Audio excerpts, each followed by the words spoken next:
जय श्री हरि। संसार से चले जाने के बाद पति पत्नी में से कोई भी पीछे छूट गया हो तो उसकी एकमात्र इच्छा यही होती है कि कैसे अपने जीवन साथी को अगले जन्म में वापस पाएं। यह अति भावुक प्रश्न है। मरने के बाद शरीर का क्रियाकर्म हो जाता है, पर आत्मा नहीं मरती। आत्मा को कर्म बंधन पूरा करना होता है। यदि कोई कर्म छूटा हो तो पति पत्नी फिर आगे जीवन में एक साथ आते हैं।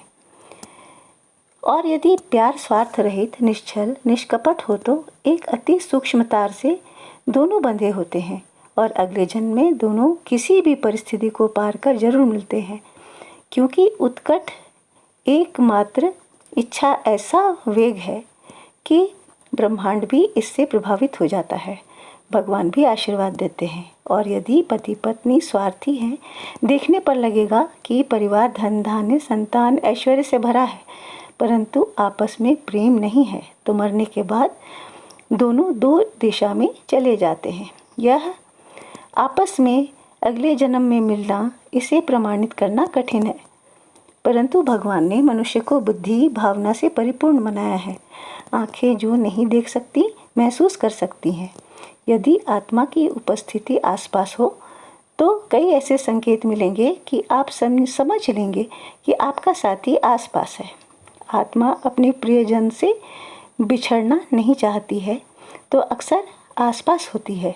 यदि वे भटकना नहीं चाहती तो प्रकाश की ओर बढ़ जाती है। फिर भी निश्चल प्रेम वाले एक अति सूक्ष्म तार से बंधे होते हैं। इस वजह से आपस की कोई बात या दुख वे महसूस करते हैं और उनका मन भी चटपटाता है। इसलिए भी लोग रोने से मना करते हैं, ताकि जो चला गया वह चैन से उस दुनिया में रहे।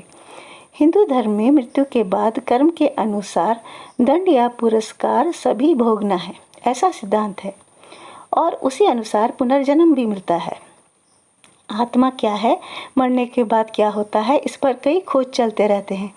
इस विषय को वही समझेगा जो अच्छा रिसेप्टर हो। जैसे बादल बहुत छाए हों तो एंटेना सिग्नल नहीं ले पाता, उसी प्रकार यदि मन को स्वच्छ रखा जाए, भौतिकता से दूर रखा जाए, तो जो आँखों से नहीं दिखता, कानों से सुनाई नहीं पड़ता, वैसे तरंग को भी समझा जा सकता है। इसलिए दुख मत कीजिए, धार्मिक बनिए, गीता पाठ एवं गरुड़ पुराण पढ़िए। ये आत्मा के विषय में ज्ञान देती है। रामायण की एक चौपाई भी है, जेहि के जेहि पर सत्य सनेहु, सो तेहि मिलहि न कुछ संदेहु।